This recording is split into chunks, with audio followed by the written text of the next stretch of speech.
சொன்னால் உன் கணவராகப்பட்ட கர்ண மகாராஜர் வந்திருக்கிறார் என்று ஒரு வார்த்தை சொல்லி வருவாய். அப்படியா? அப்படி ஆகட்டும்.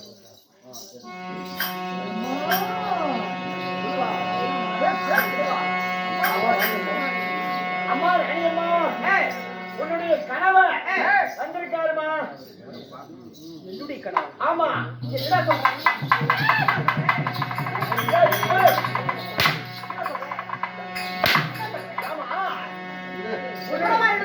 உன்னுடைய எப்படி தெரியுமாமா?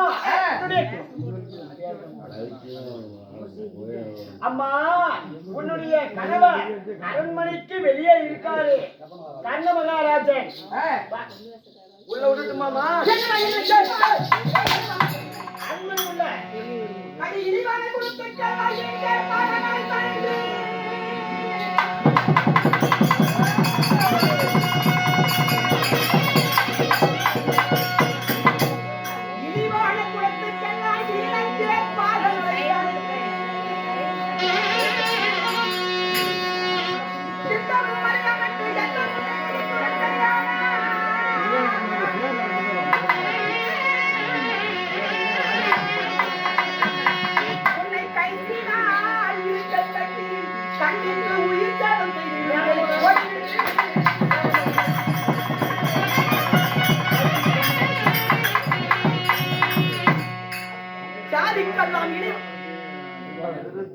ஜாதிக்கல்லாய் இழிவானவன், இழிவான குலத்துக்கல்லாய் ஈழத்தேற்பாகன் அழைத்தான் என்று சொல்லி தன் முன்னே எடுத்துரைத்தான்.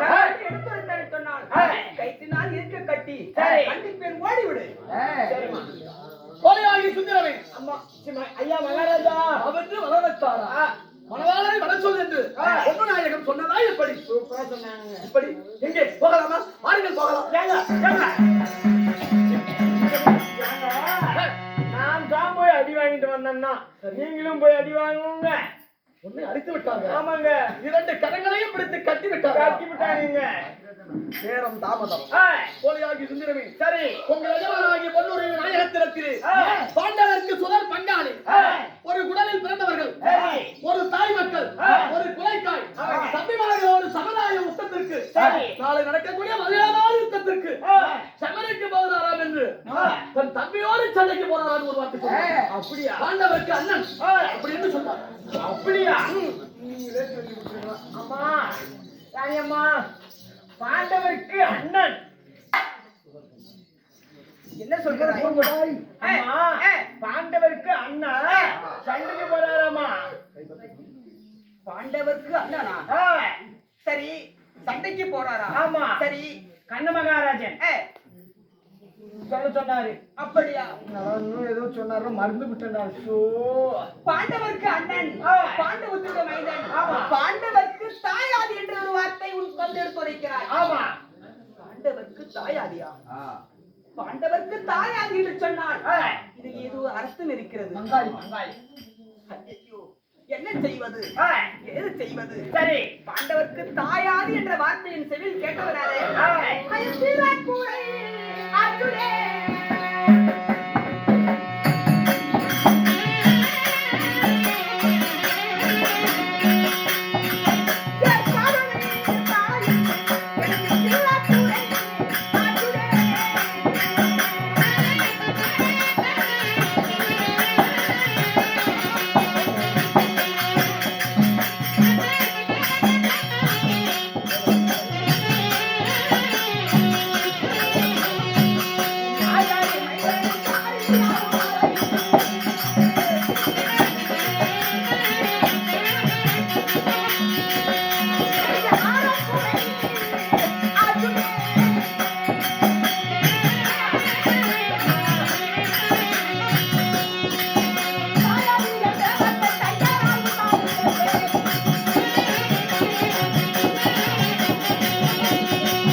தாயாது என்ற ஒரு சொல்லை போட்டு விட்டான். இதோ இவ்விட வந்து விட்டோம். சரி. இருந்தாலும் மாலை கழித்த நாள் முதலாக மன்னவன் முகத்தை நான் இதுவரைக்கும் பார்த்ததில்லை. எப்படி தெரியுமா? அவளுக்கு நான் உரையாட வேண்டும் என்று சொன்னான். மாலையும் தரிப்பட்டு நான் மன்னவன் முகத்தை யானோ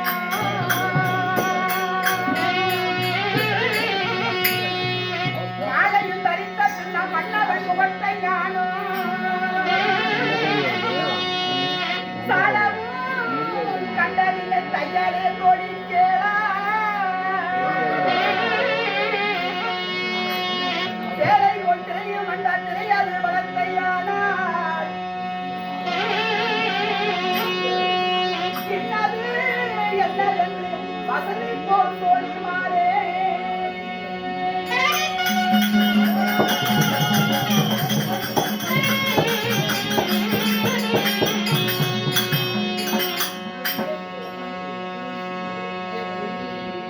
மாலை தரித்த நாள் முதலாம் மன்னவன் முகத்தை இது நாள் வரைக்கும் பார்த்தது கிடையாது. அதனால திடீரென்று பார்த்தால் தோஷம் வந்துவிடும். அதனால் சேலை போல் வெளியே வந்து ஒரு திரையை நன்றாக வரைத்து சொன்னால் திரைக்கு பின்பாக நானும் திரைக்கு முன்பாக அவரும் திரை மரபாக நின்று வசதிக்கலாம். திரையை போடுவார். அப்படியே ஆகட்டும்.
நாளை நடக்கக்கூடிய 17ஆம் நாள் யுத்தத்திற்கு என் தம்பிமார்களோடு சமுதாய யுத்தத்துக்கு போகிறேன்.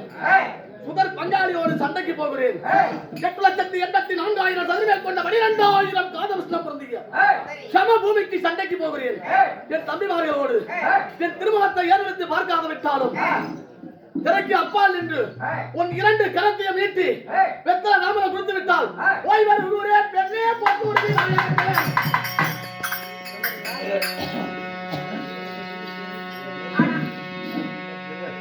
ஆனால் சுந்தரம் சொல்லுகின்ற வார்த்தை பார்த்தால் எப்படி தெரியுமா இருக்கிறது? ஆதியை பார்த்து வைத்து அனுபவம் பார்ப்போம் என்றார்.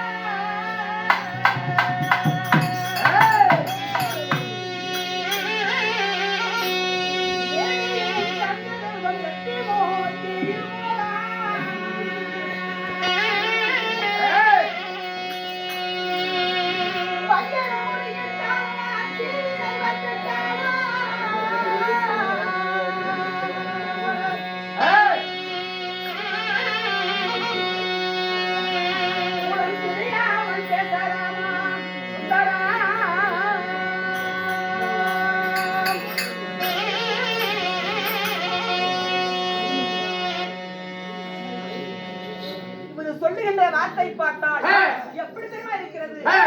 அம்மா தாய்மார்களை யாரும் பேசாதீங்க. முக்கியமான சீனை உடனே நாடகம் முடிச்சிடலாம். பால் கலந்து வைத்து அது முகத்தை பார்த்தால் தெரியுமா? தெரியாதல்லவா? அதை என் தன்மை போல் பார்த்தால் தெரியும்.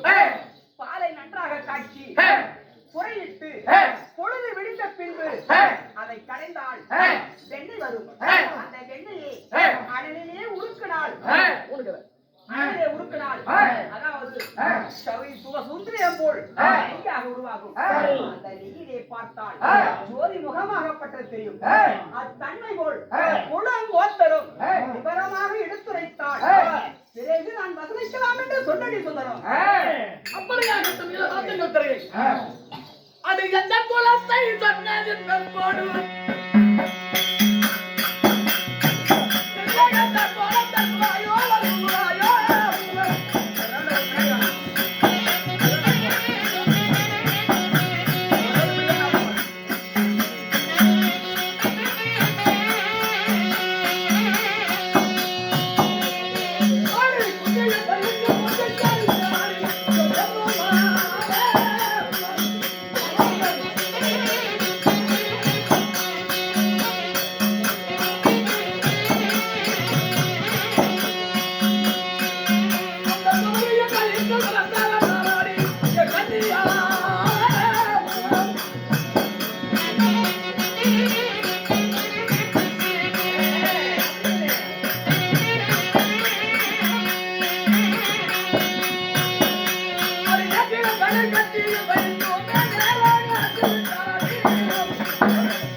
பட்டு என்னையும் வேலையில் வைத்து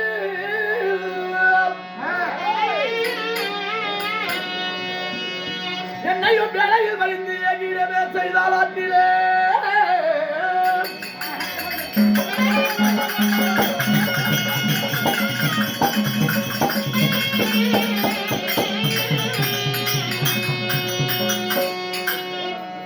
வேலும் பெண்ணே பொன்னுரிமை நாயகமே தாய்மார்களே தந்தைமார்களே யாரும் தயவு செய்து சத்தப்படாதீங்க. கண்ணனுடைய பிறப்போட போய் சொல்லுகிறேன். கேளும் பொன்னுரிமை நாயகமே, இளம் பருவத்திலே என் தாயாகி புத்தி தேவி மின்ன மண்டலம், மேக மண்டலம், நட்சத்திர மண்டலம், வாயு மண்டலம், துருவ மண்டலத்தை அறத்தாற்றி செய்யக்கூடிய சுலபரது 33 கோடி மகாரிஷிக்கு சுலபரது 33 கோடி தேவரிஷிக்கு அதிபதியாக இருக்கக்கூடிய பூர்வாச மகாரிஷிக்கு பணிவிட செய்தார்கள். என் தாயாகி பணிவிட செய்தார்களாம். கண்மூடி தவறு செய்த பூர்வாசனத்தை கண்விழித்து கேளும் அம்மணி, உனக்கு 8 வயது இளம் பருவமாக இருக்கின்றாயே, 3 பெண்கள் எங்கே அப்படி என்று கேட்டார்களாம். நான் வைத்து பொங்க வைத்தேன் அல்லவா, 3 அடுப்பு கட்டி அதுதான் 3 பெண்கள் என்றார்களாம். 10க்கும் பரிமாண 10 பெண்கள் என்றார்களாம். 10 பெண் என்றால் 10 விரல் என்று சொன்னார்களாம். கற்பனையான மங்கை ஒன்று என்று கேட்டார்களா? நான் தான் என்றார்களா? அந்த தூர்வாச மகாரிஷி சில நிமிடம் யோசித்து, வயதிலேயே சிறிய பெண்ணு, விவரத்திலேயும் யூகத்திலேயும் அதிகமாக இருக்கின்றது இப்படி என்று, ஏனம்மா தாயே, சொன்ன பிரகாரம் பணிவிடை செய்தாய். உனக்கு 5 மந்திர உபதேசம் செய்து கொடுக்கின்றேன். நீ பிரபலையான காலத்தில் ஒரு ஆடவனை மறந்த பிறகு வேணும் என்ற போது இதை சப்பி சாப்பிடுவார் என்று தெரிவித்தார்களாம். ஒவ்வொரு தேவரையும் நினைத்து என் தாயாகப்பட்டது 8 வயது. ஒரு நாள் என்ன நடந்தது? காலையில் எழுந்து காலகடம் தான் முடித்து கங்கையிலே நீராடி யமுனா நதியில் நீராடி நேற்று கடனை முடித்து காலையில் நீராடும் போது சூரிய பகவானை சந்தித்தாரா? அப்பொழுது தூர்வாசர் கொடுத்த ஞாபகம் வந்து விட்டதா? உடனே உப்பரிகள் அருகே சென்று இரவு 3:45 மணி நேரம் முதல் சாமம், 2ஆம் சாமம், நடுசாமம், 3 சாமம் தூக்கவல்லையா? தூக்கம் என்பதே வல்லையான் என் தாயாகிய குந்தி தேவிக்கு யோசித்து சூரிய பகவானுக்கு நினைத்து ஒரு மந்திரத்தை உச்சரித்தாராம். தூர்வாசர் கொடுத்த மந்திரத்தை 8 வயதிலே. உடனே இந்த மந்திரமாகப்பட்டது எங்க சென்றது? ஏப்பா, நான் எதுக்குமா மூச்சு பிடிச்சி பேசிட்டு இருக்கேன்? நீங்க அங்க ஒரு நாடகம் சப்பி சாப்பிட்ட உடனே இந்த மந்திரமாகப்பட்டது, தூர்வாசர் கொடுத்த மந்திரமாகப்பட்டது சூரிய பகவான் இருக்கக்கூடிய காமராஜன் என்று வாதிட்டு கட்டி எடுத்தாராம். ஞானத்தால் பார்த்தாராம் சூரிய தேவன். ஆனா இது தூர்வாசருடைய மந்திரம். இந்த மந்திரத்துக்கு புத்தி தேவையை புணர்ச்சி செய்யாத விட்டால் நம்ம உயிருக்கு ஆபத்து வந்துவிடும் என்று சொல்லி, ஐயோ, இரவிலே ஒளித்தரக்கூடியவன் சந்திரன், நாங்கள் சுயரம் எடுத்தால் பகல் நேரம் ஆகிவிடும் என்று சொல்லி சூரிய தேவன் ஏழை பிராணனாக உருவத்தை மாற்றி சுந்தர தேசம் சென்று புத்தி தேவி இருக்கக்கூடிய ஜாமராஜ்யம் சென்று அம்மா தாயை வென்று ஏழை பிராமணனாக நின்றார். தேவி பார்த்து 1000 ஆண்டுகள் தாதி அந்த ஆயுதத்தோடு இருக்கின்ற பொழுது, தந்தைமார்கள் கீழே அசந்து தூக்கிக் கொண்டிருக்கின்ற பொழுது, ஒரு பிராமணன் எப்படி இங்கு வந்தாய்? நீ யார் என்றாராம். அந்தானம்மா சூரிய தேவன் என்றாராம். சூரிய தேவனா இருந்தால் நான் எப்படி உன்னை நம்புவது என்றார்களா? நீ யாரை நினைத்து சட்டுக்கு ஒரு மந்திரத்தை சாப்பிட்டாய் என்றாராம். சூரிய தேவனை நினைத்து சப்பி சாப்பிட்டவுடன் சொன்ன உடனே ஓடி விழுந்து, நான் செய்தது தவறு, எனக்கு நடப்பதோ பசல புத்தி அப்படி என்று விழுந்தார்களா? அம்மா தாயே, இதற்கு இப்படி விழுந்தால் ஆகாது, ஒன்று நான் புணர்ச்சி அடைய வேணும், இருவரும் கட்டி சேர வேண்டும் என்றார்கள்.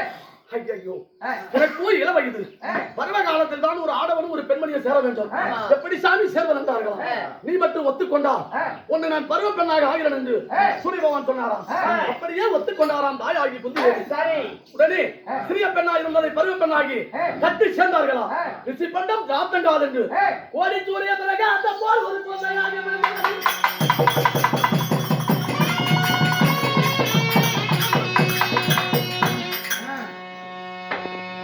பிறந்த உடனே பருவ பெண்ணாக இருந்தது 8 வயதாகிவிட்டு சூரிய தேவன் மறந்து விட்டாராம். தங்குவதற்கு பேலப்பேட்டி செய்து ஓடும் தண்ணி வைகாற்றிலே ஓர்க்கிண்ணம் வாளிருந்து ஒரு பட்டு சேலையை கிழித்து பீதாமர பட்டு என்று வைத்து ஓடும் தண்ணி வைகாற்றிலே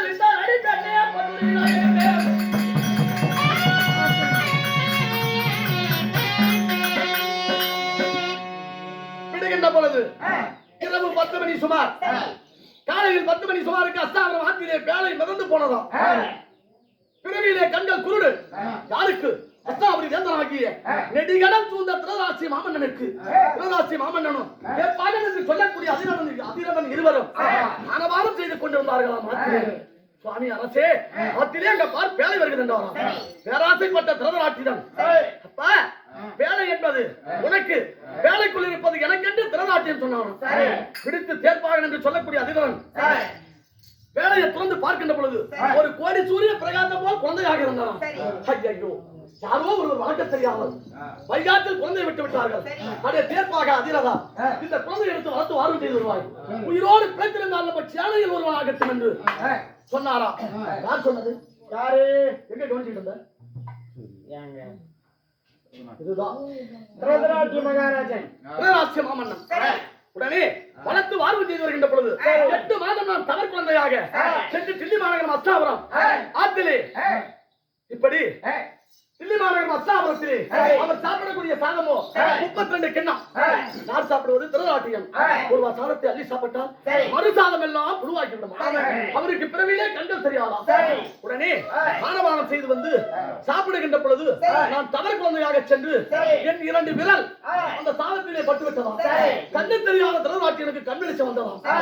அதே தேர்ப்பாக அதிரதா, இங்க ஓடிவா, நான் பிறந்த நாள் முதலாக எனக்கு கண் வெளிச்சம் தெரியவில்லை, இன்றைக்கு கண் வெளிச்சம் தெரிந்து விட்டது, ஓடி பாருங்கள், நம்ம அரண்மனை எல்லாம் எல்லாம் சுத்தி பாருங்க யாரோ தேவதை இருக்கின்றார்கள் சுத்தி பார்த்து வந்து ஆனால் சுவாமி அரசே இங்க யார் ஒருவரும் இல்லை நான் வைத்த குழந்தை கையில்தான் 2 பருக்கை இருக்கிறது என்று சொன்னார்கள் உடனே என்ன வாரி மடியில் வைத்து அதிலே கனவுல நீக்க வந்த கருணாநிதி எனக்கு பெயர் வைத்தார் அடி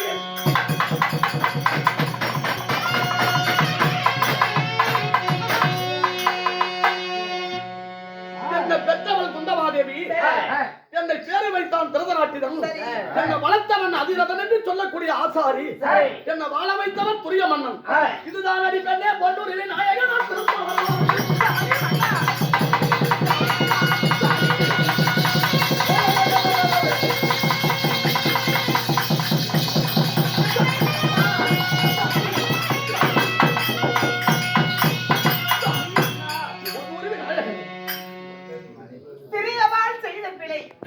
பெரியோர் மன்னிக்க வேண்டும்.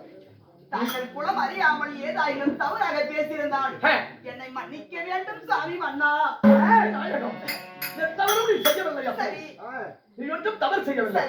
சாதிகன் கழகத்தால் சங்கடத்தால் ஏற்பட்டு பெஞ்சாதி வேலை மனவாள வேலையாக நாமல் பிரிந்து விட்டோம். இந்த நாள் முதலாக ஆண்டவன் எழுதின விதி எப்படியோ அதன்படிதான் நடக்கும். சரி மன்னா, இருந்தாலும் தாங்கள் சொல்லுங்க. தாங்கள் வந்த விவரம் என்ன? அப்படியா?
என் தம்பிமார்களோடு சமராய யுத்தத்திற்கு போகிறேன். கைப்பற்ற தமிழகத்தால் போய் வருகிறேன். பொன்னுரிமை யுத்தத்திற்கு போர் என்று சொல்கிறீர்களே, கதிரவன் உதயம் என்றே கடுத்ததும் பேரும் உண்டு. யுத்தத்திற்கு போர் என்று எடுத்திருக்கிறீங்களே, யாரோடு யுத்தம் செய்ய போறீங்க? உங்களுக்கு யார் எதிரி? அது மட்டும் கிடையாது, யாருக்காக இந்த யுத்தம் செய்ய போறீங்க?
சேனாதிபதி பட்டம் கட்டி நாளை நடக்கக்கூடிய 17 நாள் யுத்தத்திலே காண்டா வனமரித்த காண்டிவன் சொல்லக்கூடிய அர்ஜுனனை கொல்வதற்காக நாகேந்திர கணையந்தி சரி போய் வருகிறேன் பொன்னுருவி நாயகமே.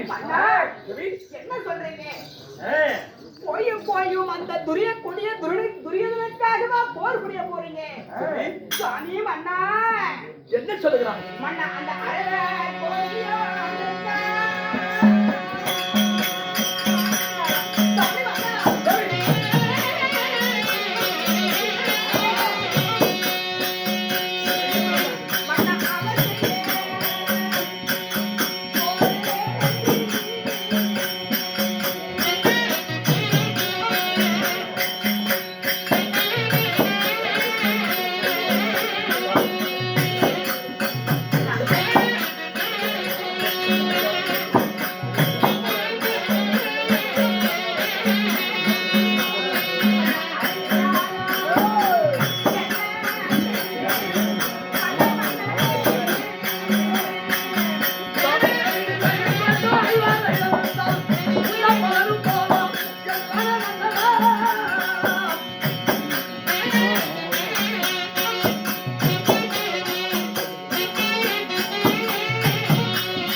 நயவஞ்சகன், கொடியவன், கொடிய பாவி, துரிய மன்னன். அவன் உள்ளத்தில் இருப்பதெல்லாம் நஞ்சு, நஞ்சாக விஷப்போடு இருக்கிறது. அந்த நயவஞ்சகன் கொடிய துரியனுக்காகவா நீ பாம்பு கொடியதற்கா போர் செய்ய போறீங்க?